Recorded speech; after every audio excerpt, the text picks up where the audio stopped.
Well, good morning. It's February 10th and this Senate Ag Committee. And this morning we've got a good subject to talk about, sludge. So we have Matt with us this morning from A&R, and I guess the issue that we'd like to get up to speed on is municipalities spreading sludge, and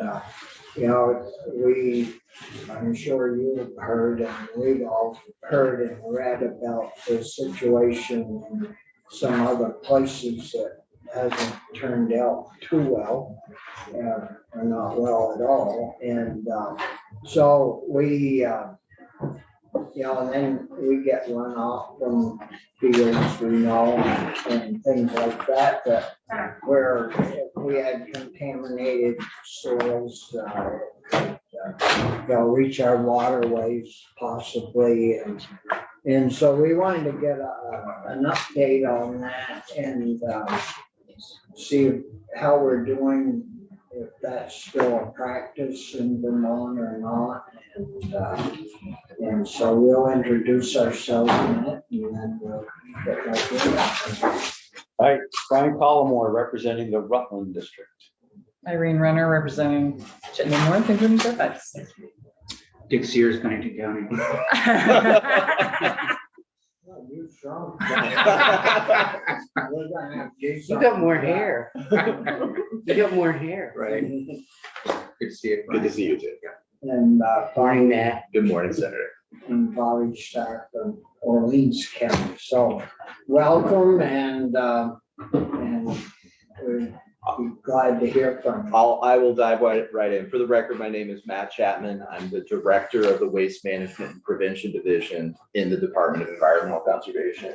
And with me is Eamon. Good morning, my name is Eamon Chuig. I'm the Program Manager for the Residuals Management that does biosolids and documentation. So I thought I'd start just because the committee isn't deeply entrenched in PFAS to give you sort of the overview of what it is and why we're concerned. So PFAS stands for per and polyfluoroalkyl substances. There are, according to the NIH, about 9,000 of these substances out in commerce. They're used often in things like non-stick products or stain-resistant products. So the things that you hear like Scotchgard, Gore-Tex, Teflon, those are all PFAS-related brand names of things that are out there. And Those are all things we like to use. Exactly. They're things you like to use, but unfortunately they have some problems, Senator. So why are we concerned? So it's basically come to the attention of regulatory agencies over about the past 8 years that PFASs result when they're consumed in excess quantities in altered fertility, altered metabolism. In pregnant women, it reduces fetal growth. There are increased risks of cancer for a number of different cancers, and there are adverse effects to individuals' immune systems. So it's fairly bad stuff at fairly low concentrations. So again, stepping back to the sort of analytical work and the work that A&R does, we can test for approximately 40 different PFAS compounds in drinking water. And again, I think that shows some of the limitations that we have. There are 9,000 of them out there in commerce. We can only see 40 of them in the tests that we do. We're getting better, EPA is getting better all the time in how many it can test for, but that is where we're at. And Chair, may I just ask a quick question? Sure. Thank you. So is it because the people that manufacture won't tell you the compounds? Is there some kind of, sort of proprietary thing? do you want to hazard the, I think it's a Difficult mixture. one, but I think it's a mixture. it's also a process of forming the analytical technique by looking at, essentially, if you imagine like a scatter plot of peaks going down a long timeline. Yeah. How do you label each of those? Okay. So it's incredible technical work, just taking a lot of time. And then even if you can do it, then the methods that you use have to be vetted by multiple labs before that method becomes standardized on a federal level. So it's a long process. Thank you. And I, again, just to re-amplify, we're getting better all the time. That number 40, when we first started in Bennington, we could test for 8. Right, so it's expanded a ways. So again, going back to the, so we can test for 40, but we only understand the environmental health risk. We only have standards with respect to health risk for 5 in Vermont. And you probably are aware that the standard for those, it's a combined standard of 20 parts per trillion, which is again, a very small concentration. Most of the things that we still deal with, we're measuring in parts per billion. There's no standards for how we deal with surface water and limited sort of understanding of what a standard is in soil. The health department has given us guidance that the standard in soil for sort of direct ingestion of that soil by humans is at 300 parts per billion, but we don't see that very often. So that's safe. It's safe for human consumption. So to the extent that you're eating soil off of something, right? Like they normally think of it as like the kid who's out playing in the yard, who's getting soil on their fingers and then putting their fingers in their mouth is the common example that we all often use. We don't see that 300. We have not, I don't think we've seen the 300 parts per billion anywhere, even in Bennington at the most sort of industrial pollutant side. So we just haven't seen that level of contamination. So now let me sort of switch tracks and talk a little bit about sludge and septage and what it is and where it comes from and some of the challenges with it. So defining terms, sludge is a byproduct from the operation of a wastewater treatment facility. It is the solid portion of what comes out of a wastewater treatment facility. Septage is what comes out of your septic tank. So it is basically when you get your tank pumped, septage is what gets pumped out of it. And so those are the terms that the Agency of Natural Resources and EPA uses for those categories. We classify sludge into 2 classes, Class A and Class B, okay? The distinction between those 2 classes is how much you're treating pathogens. If you're treating pathogens more, you're in Class A. If you don't treat them as much, you're in Class B. Class B land application gets permitted by the Agency of Natural Resources. It's a site-specific permit, and on that permit, we test the material, the soils, the groundwater, and we have siting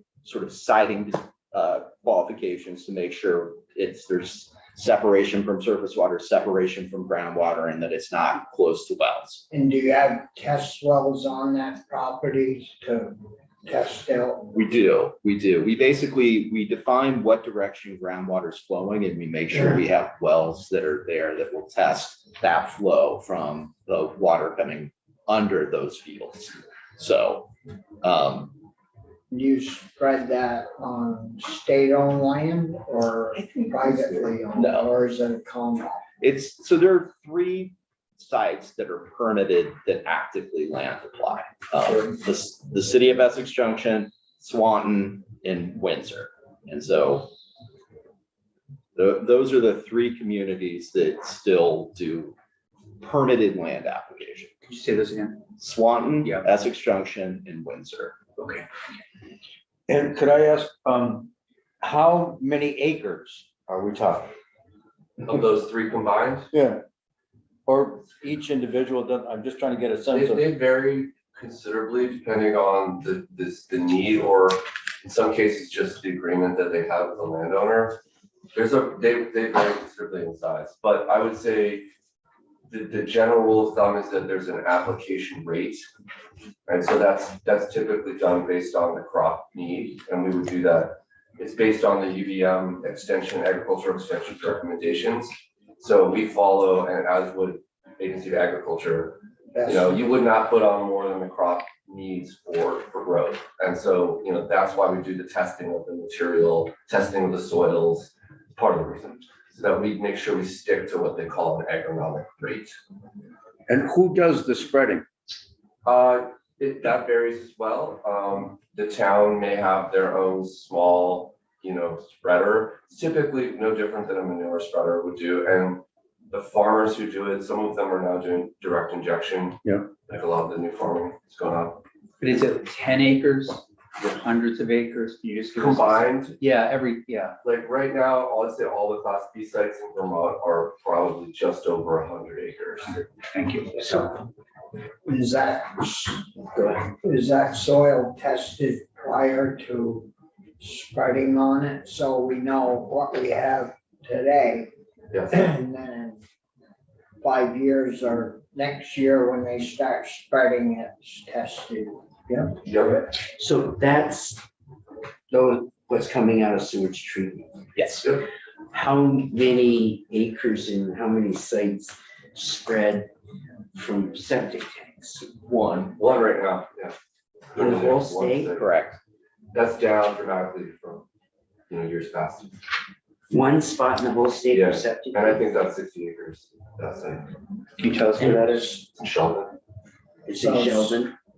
So septic tank cleaners or people, they take it to the municipalities. We take it to the Run treatment it plants. through the municipal system. Yes. So That is the other option. So with septic, you either land apply it at the one permitted facility, and you can do that without running it through the wastewater treatment facility, or you have an agreement with the wastewater treatment facility to bring it there and run it through their system.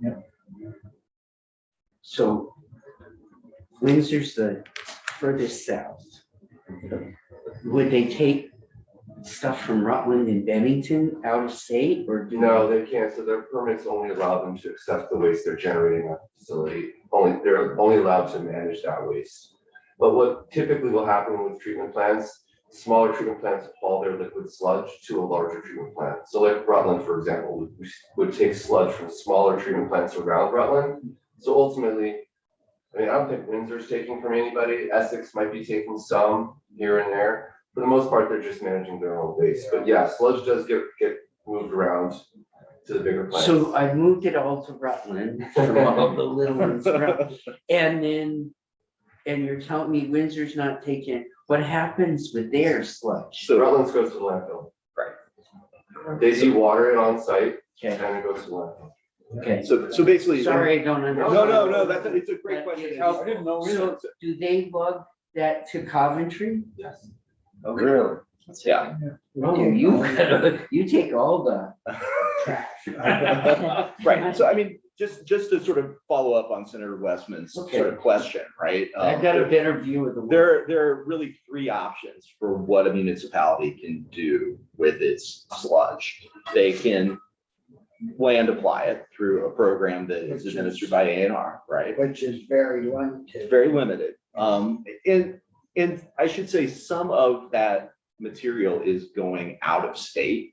So about 30% of the material that gets, the sludges that get generated in the state of Vermont get land applied through the permits that we have.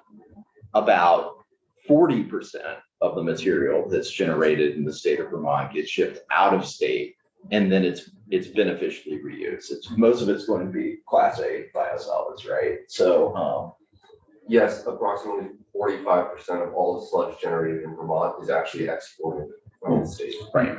And then the rest goes to the landfill. So it's not even a lot, and it goes to the landfill. Well, there are limitations like on landfill operations on how much sludge you can bring in. So there are two challenges with it. One, it smells. And two is that it's actually, because it's liquid-like, it's hard to manage in the landfill. So they have to mix it with other materials to make sure it's stable enough that you're not, it's a difficult material to manage. But from a professional point of view, what's the best way to handle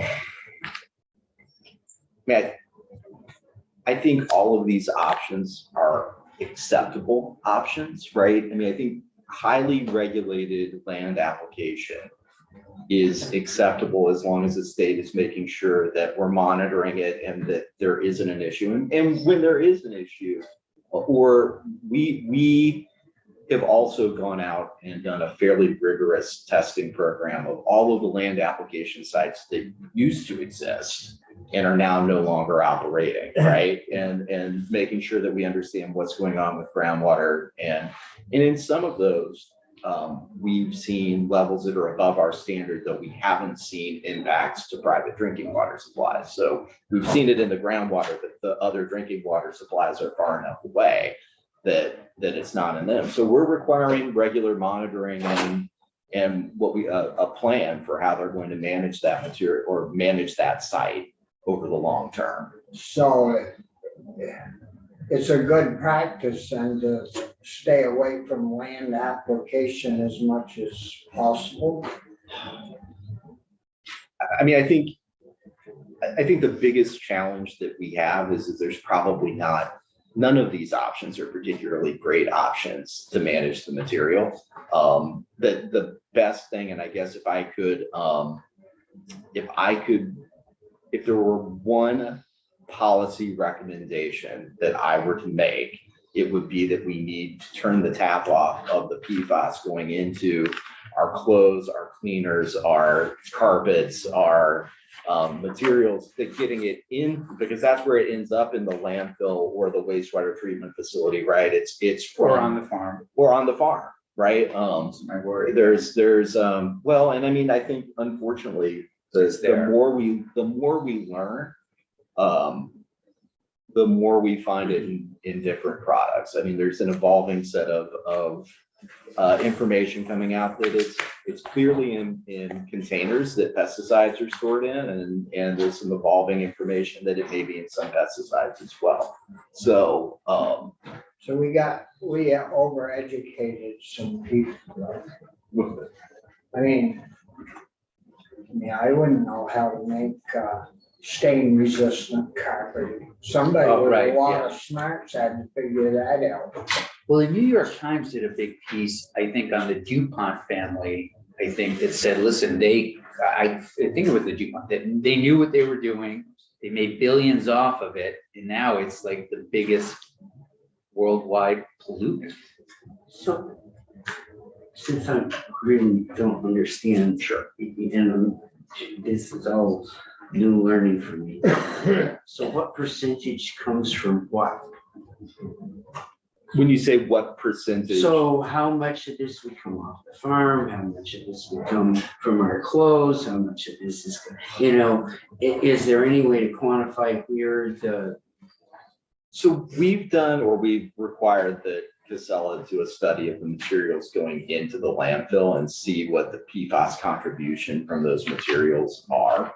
And the materials, it's carpets are very high, furniture is very high. Clothing is certainly there. It's not a huge component, but food packaging has a fairly high amount of PFAS in it to keep your food from sticking to the package. Yeah, they line food packaging with perfluorinated compounds. Yes. Makes me want to go right down and buy a whole bunch of steaks that are packaged or chicken. Well, I'm curious about the two classes too. Sure. Is it a function of cost, or why isn't everything just class A? Why do we have two classes? Because it costs more and takes more time to treat it to a level. Kind of like refined it. Right, it's basically your compost, as opposed to just taking it out of the facility, dewatering it, and then managing it. You're composting it or using another process to reduce the pathogens before you land apply it. So, I think from our perspective, and this is one of the areas that Eamon and I have been focused on, is that that process does a good job of treating pathogens and making it safe to go out and use. It doesn't affect metals or PFAS compounds that are in the material. So we've been working with a set of stakeholders to basically come up with an interim strategy on how we deal with the Class A biosolids so that there's better regulatory controls around it, that there's more oversight by the state when it's used in the state of Vermont. Right now, if you're going to use Class A biosolids in the state of Vermont, you need to register with the state and provide us data on what's in those. I think we're likely to transition towards a more site-specific review of those materials and seeing where you're putting them, how you're using them, what's the concentration of PFAS before you use them. And those Class A biosolids, when we see things like manufactured topsoil, that's often the way they manufacture it, is to increase the organic compounds by adding in like a residual compound. And my understanding is that these are called forever chemicals, and They are. in fact, they just never break down. I wouldn't say never, but it takes an incredibly long time for them to break down. Yes. So, we talked about food and talked about, on the farm. What about, automobiles? There's always some big push to, buy our car. It's got, stain resistant seats and all this good stuff. We've got 400,000 cars and pickups More than that, yeah. registered in Vermont. So that means some of them go somewheres every year that never get used again. So what about like scrap yards and places, recyclable metals, where cars are taken and pickups, and do you pay any attention to those folks? We do. We've actually looked more towards car washes and other sort of like metal finishing facilities. Those have been sort of more of a focus than a salvage yard themselves. But you're right. I mean, both the material that's in the car, right, the fabric that's been coated, the waxes that you use on the outside of your car, often like ski wax and car wax, have PFAS in them. And then I suspect strongly that, how they sell you that thing they coat your undercarriage with. Yeah. Yeah. Good stuff. Irene? A couple questions. One is which, you said Class A they're treated more.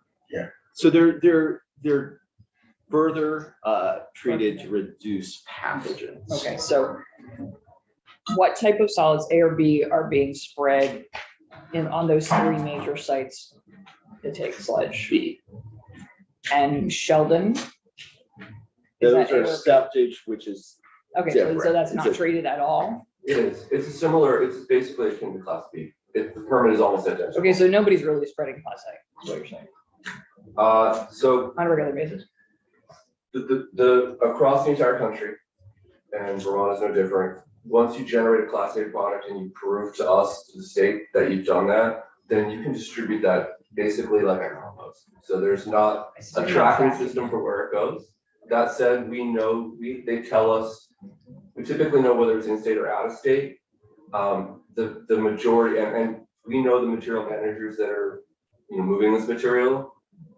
If there is a portion that makes it to the ground in Vermont, in various uses. And I think that's what Matt alluded to earlier, was that sort of the goal right now that we're working towards is getting a better, our arms around, if that's a bad metaphor maybe, of Class A biosolids because, of their unrestricted distribution. And I think that's going well for our work group. So I mean, we're looking forward to that sort of product. So if I may follow up, a question came up between a farmer and a neighbor of another farmer. The neighbor was concerned that human waste contains things like chemotherapy, a whole cocktail of pharmaceutical drugs, like things that you may or may not be testing for or eradicating when someone is taking the pathogens out. How does that compare to, say, manure, which the farmer's like, hey, manure sounds like it's safer. Do you have recommendations around those different types of waste and application and use?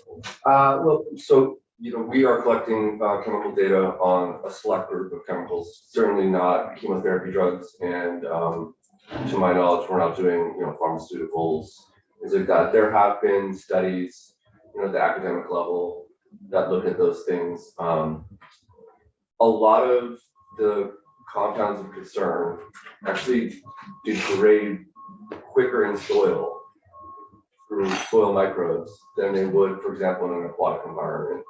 So that's generally where the research goes. I can't tell you, I don't know enough about how chemotherapy drugs behave in the environment. I just don't have an answer for that. But logically, does it follow that, say, cow manure might be safer to apply than human waste, or not necessarily? I mean, because I guess I can't say when you mean safer, do you mean from a chemical exposure? yeah, I mean, how many chemicals are actually in a pound of sludge from humans? I guess I can't say whether or not manure and is safer or less safe. So your department doesn't recommend one over the other, or do you do anything with manure testing, or do you just do human waste testing? So we defer to our colleagues at the Agency of Agriculture on. Okay. We'll have, Carrie Jaguar's gone now, but there's another gentleman that we can add in Okay, so you're just doing human waste. Thank you. on that, but see, from what I've gathered, a lot of these issues are from your couches and chairs and clothing. And, I would presume on a dairy farm, their soils are tested quite frequently because they have to have a nutrient management plan. And so far, our soil tests have come back very good. And what we're trying to do is make sure that there's only 3 plots that this stuff is spread on in Vermont. And I don't know, and you didn't mention whether those are dairy farms or abandoned farms, idle land that no one is growing crops on. So normally you grow crops for animal consumption, right? So they are So no human consumption of the crops off of the fields. It does allow for animal consumption of those crops. So that's good to know too. So if you're growing veggies, you don't get sludge. Yeah. Yeah, but I might eat the cow. So I mean, somewhere in the food chain, it's concerning to me, but okay, thank you. Thank you, Mr. Chair. How likely is it that there will be additional permits issued? I think it's unlikely that we're going to see a massive increase in the number of permits that we have. I mean, there may be some communities sometime who want to do this practice, but I think the biggest challenge that we have is that the alternatives, and namely landfill alternatives, are shrinking, right? There is a Yeah, I think you're- we have one landfill in Vermont, right? And then from a regional perspective, landfills are closing down. And because Maine made a policy decision to not land apply any of their biosolids, they're really struggling to figure out what they're going to do with those. They had that one farm that. So it's probably worth kind of jumping back to that story, right? Because that one particular farm, the primary issue was that the city of Portland, it's the city of Portland, right? Well, I should say, the municipality that was accepting doing the sludge had an industrial source discharging to their wastewater treatment facility that was basically it was a paper mill that had a high amount of PFAS in there. And then, So it wasn't just normal municipal. correct. Waste. There was an industrial source discharging to that wastewater treatment facility that was the source of the problem that was created on that farm. So we are actually in the process right now of testing all our wastewater treatment facilities to make sure that we've tested all the sludges, right? And then we know that we don't have concentrations like what you saw in Maine, right?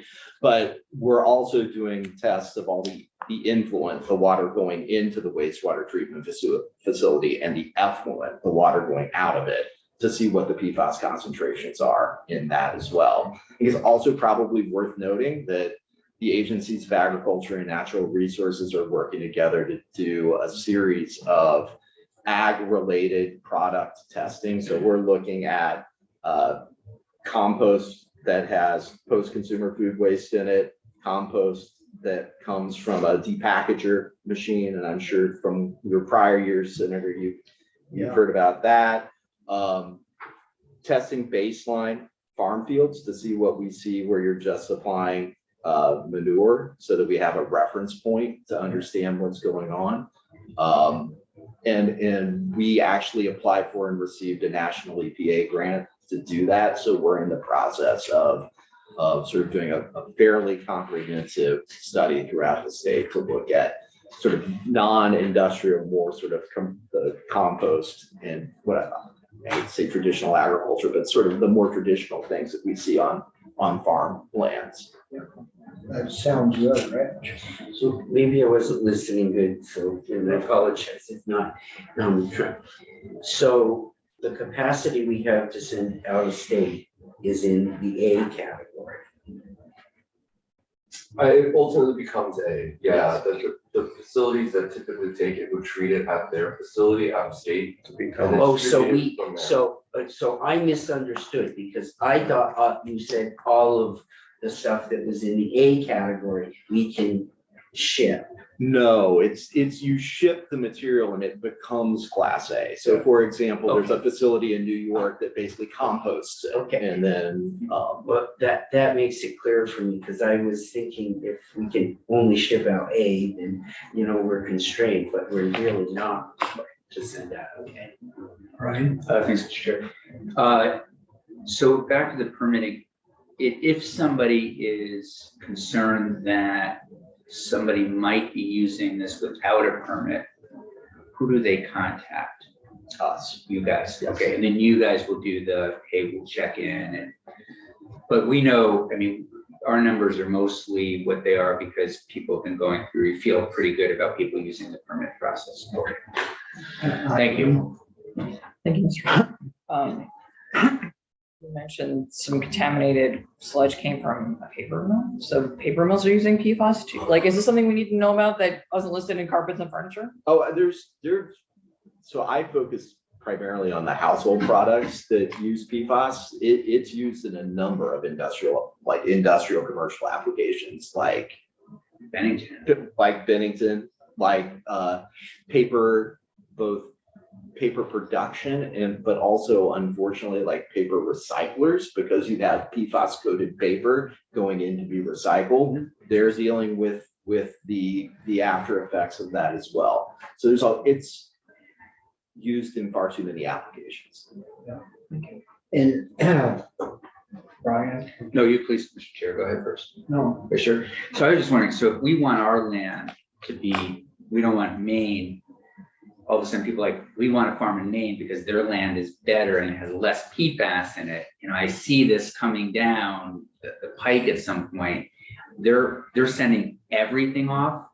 They are. So, but we are still applying. They're landfilling in state, Okay, but but they're not applying, no. and we are applying. But they have like a processing facility there that's the biggest in the entire region for biosolids. And that is actually all going to have to be exported because the company has spent all that effort to make the product. Well, that I think is my point. So if Maine is exporting everything out, I just worry in 10 years, people are going to say, well, our farm has less PFAS on it. Maine has less PFAS than Vermont. And it becomes this sort of, we're going to farm in Maine because it's PFAS less, that kind of thing is just what I'm saying. We're still applying, Maine is not. So correct. Okay. I think there's a couple things just to put a pin in, right? Yeah. One is that you should be aware that we have a standard that says that we apply either are the most stringent standard to the material coming into the state of Vermont. So if Maine, because Maine has banned it, we apply that to Maine material wanting to be exported into the state of Vermont. Okay. In other words, you can't take Maine material and move it to Vermont. Good. So that's sort one of thing, right. one. So we protected pretty well. Well, no, because we're still applying ours and they're sending theirs out.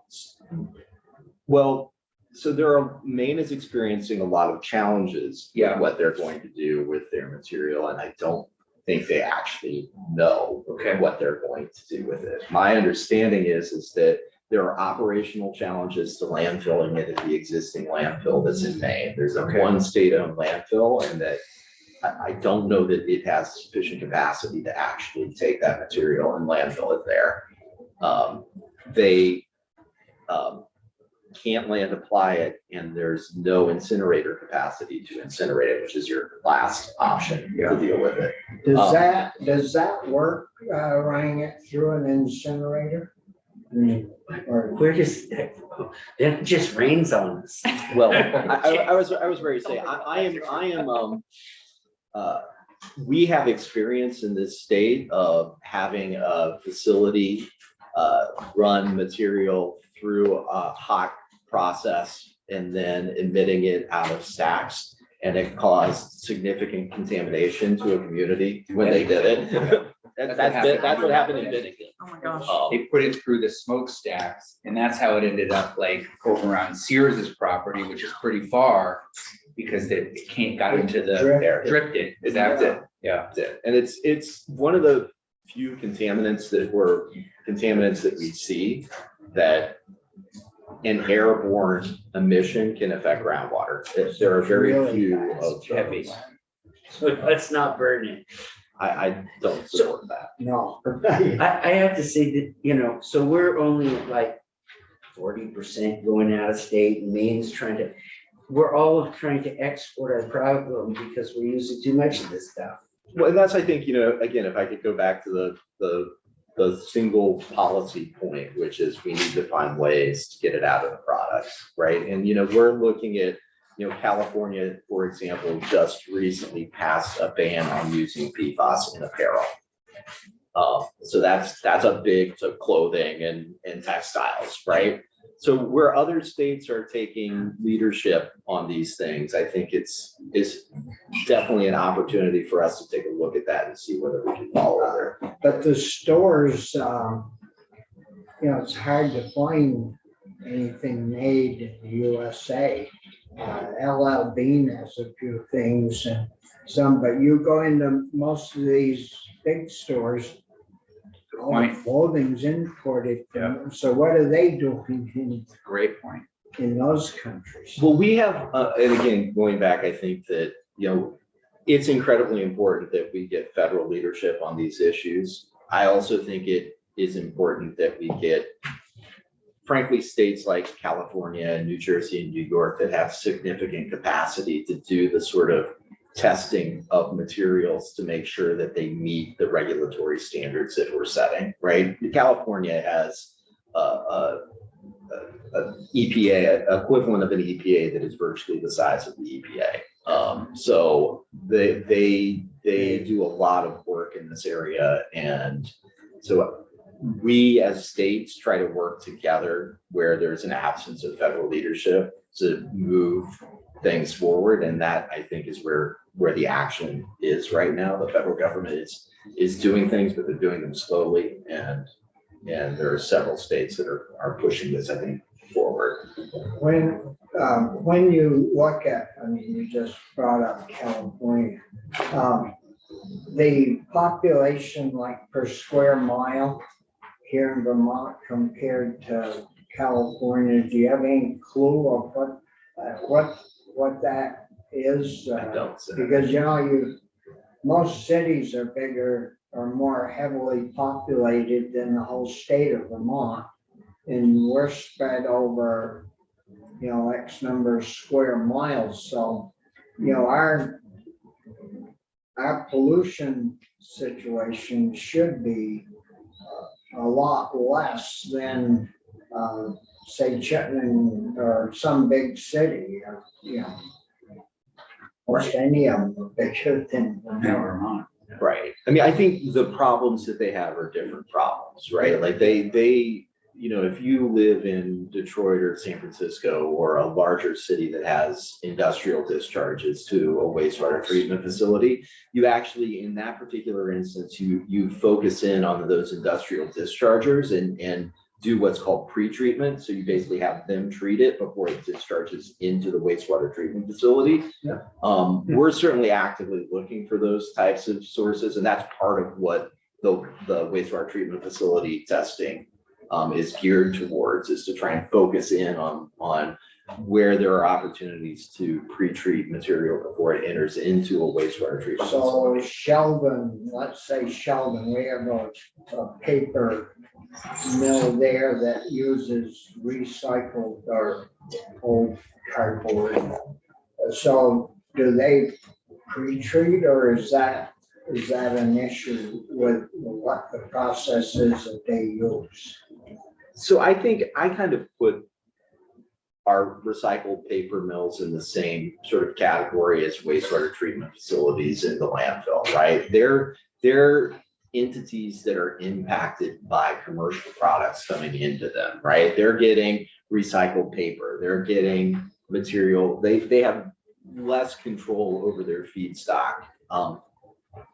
I have been told, I don't know the Sheldon facility as well as I know the one down in Putney. I have been told there's very little like sort of PFAS addition to their process, right? It's mainly they're dealing with the recycled content of the material that's coming. Yeah. And the PFAS that's on the glossy paper and other Brian? Do farmers know when they get this sludge? Are they sort of because I don't think everybody knows about PFAS yet. You know, it's out there, people talk about it, but are farmers given like a heads up, like FYI, this is going to be spread. It likely has PFAS, and your great grandkids might be farming this land, and PFAS is going to still be there. You know, is there anything like that? That's a good question. I would say for the most part, yes. Okay. I've had, personal conversations with those folks who have permits, Okay. right? So if you have a class Okay, B that's permit helpful. or a Okay. septic permit, I speak to the landowner and we talk about it pretty regularly. Okay. We also test very regularly so we can share the results. When it That's comes- my worry. It's going to cause prices to possibly plummet if your land has a lot of PFAS on it. So as long as people are kind of knowing what they're doing, I guess. it makes me feel a little It's bit challenging better. to, as you know, it's a complicated topic, but Yeah. for the class A products that are going around, from other companies that are distributing that, the solid waste rules currently require those to actually, you have to hand a flyer that Okay. says, here's what's in it, and it likely contains PFAS. Okay. And I think based on testing around the state, we kind of know that all sludges across the entire country. And there's a big study just out of California looking at primarily domestic wastewater plants, treating households primarily.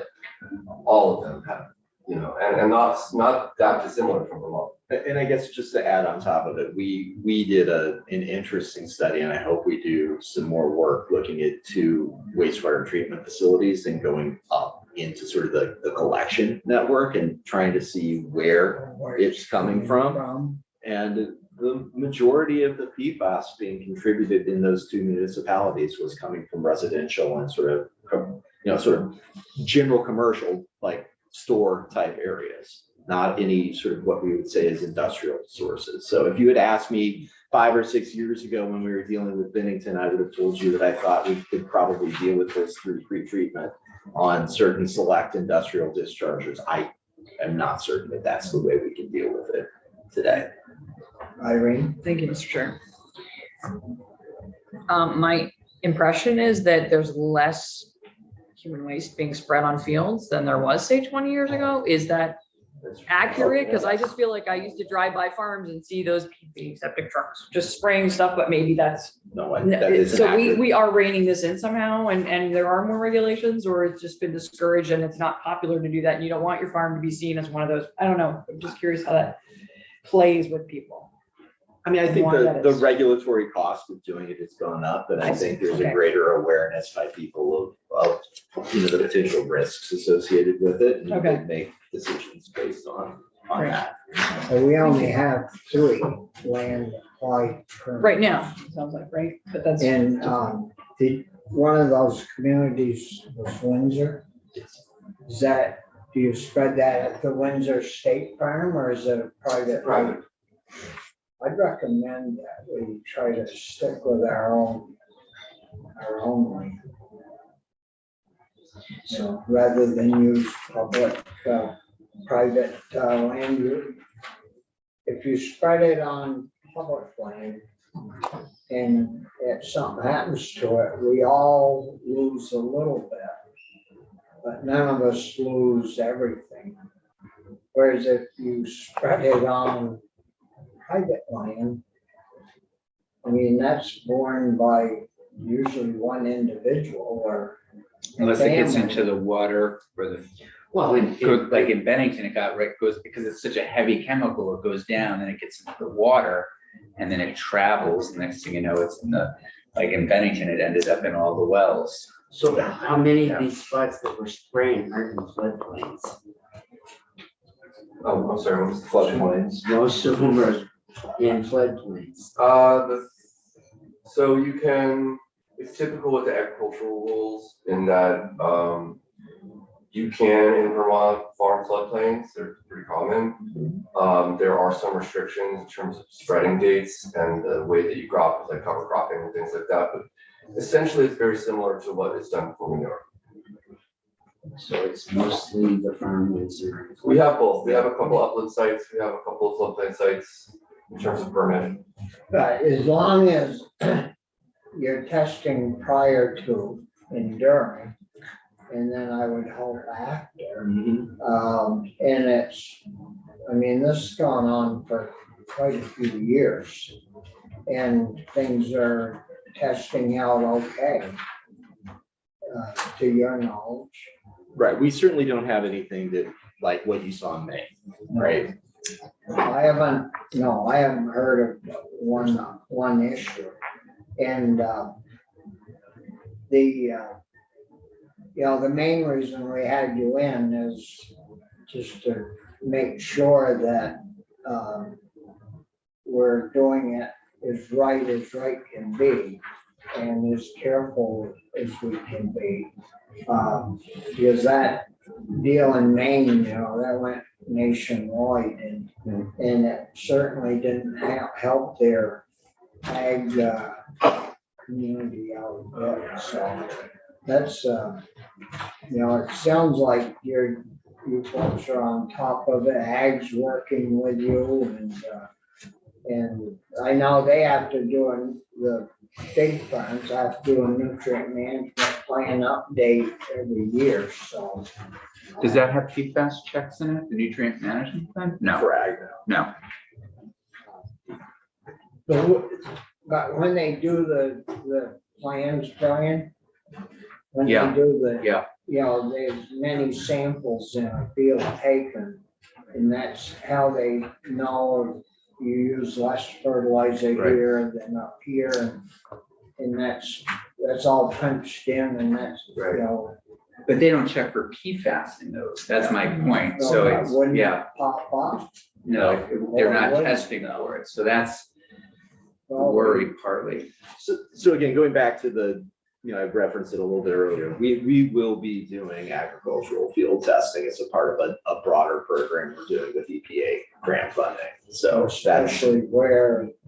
well, we're gonna be looking at compost, digestate, and depackage and areas where there's been no known sort of like food waste composting that takes place. I mean, the PFAS from any post-consumer or frankly even pre-consumer food waste comes from the packaging that is associated with I it. guess I think we have one of those. I mean, you run that stuff through a depackaging and I've been around long enough to know that some of that packaging is going to end up in the residue of that depackaging, and then it gets transferred to a compost pile. You know, it's gonna be somewhere. So I think it's a broad issue that we're looking at it across. I mean, we have similar issues with post-consumer food waste composting, right? People don't do a great job of picking the plastic out of their compost when they send it to, you know, Casella or to Chittenden Solid Waste District, and they have it composted, right? And then you have plastics and packaging in the compost, and you have the similar problems. Even some of the, you know, it's a challenge, I think, no matter how you're dealing with this material. And then once we have better data, I think we can have a conversation about like, is this amount of material getting into that compost? Would we rather take it and send it to Coventry as opposed to manage it in a way that has better carbon impacts and has agricultural productivity come out of it? And that's, I think frankly, part of the challenge we deal with biosolids too. You know, how do you reuse this in a way? Can you reuse it in a way that mitigates impacts and issues and doesn't just send it up to take landfill space, right? So Yeah. So, you know, with the, and I don't know if you've looked at this right to farm thing, but since we don't check for PFAS, if it's spread on a farm and you live next to it and PFAS is heavy, it gets into the water system. I'm just curious about that interaction. Does the family are they not able to say, hey, it's now in my well water, PFAS, because you spread it? I'm going to defer to the agency. Yeah, no, completely. It's just one of my concerns since it's not checked in the agricultural practices. I just have to say that the inference is in this, that it is the farmer that's doing it. The farmer is only supplying the place for you to get rid of this sludge that people are producing and the community is producing. You know, when you talk about this stuff, my mother used ball jars and we had a garden. And a lot of the stuff that we talk about in here is, can we get back to better vegetables grown on the Right. And when I go to the store now, most of my waste in my trash is packaging for food. Oh, yeah. Absolutely. You know, and hopefully, I clean, you know, like the meat trays, but they don't like taking those little styrofoam I know. packages that recycle. Yeah. But anyways. Thank you. Sounds like you guys are on top of it, and we'll be watching. Good. That was helpful. No, it's good to know, because we're gonna get asked about this, I'm sure, somewhere, sometime. And it's good to know that there's only 3 land applied situations, and Well, and the one in Shelby. And the one, yes. So there's 4, 3 for sewage treatment plants and 1 for septic. for septic, yeah. But we send 40% up. Right. Is there anything that we could do to make your processes easier or better, or like, you know, cut your budget or something? That's it. Streamline There's it. 7 down the hall there, there's 2 of us sitting here. I know that. So. But no, it would, you know, if there's something that we could do, you know, to make life better for our people, we'd be glad to, you know, hear from you folks in any time and work with you on fixing. Thank you. Thank you. I appreciate it. I mean, I think this is one of these areas where the Agency of Natural Resources and the Agency of Agriculture are working well together. And we kind of are in a data collection phase right now. And then once we have more information, I think we'll be back with a set of policy recommendations or back to say, you know, things aren't that bad, right? Like it's Yeah, not, everybody either should, way, yeah. you know. Yeah, we probably get 50-50 on bad news and good news. That's a good day. No, yeah, we're fortunate, really. We We're a are. small state, and keep a pretty good handle on things and try, you know, to keep it well balanced. So thanks Thank you. for coming in, both of you. Yeah, thank you. Thank you both. Oh, you're welcome. Thank you. Yeah. We usually get handouts, but I think. Ah. They have people side, right? I was saying, we usually get a handout or something when people come in. So, yeah. You don't want any sludge, right? Yeah. Little You know what glossy they've got. I know. Thank you. Yeah. Thanks, guys. Nice to meet you all. Thank you. Yeah, Take care. So, did you want to take a Sure. minute break? Yeah. oh, that'd be great. Good idea. Thank you. Give her my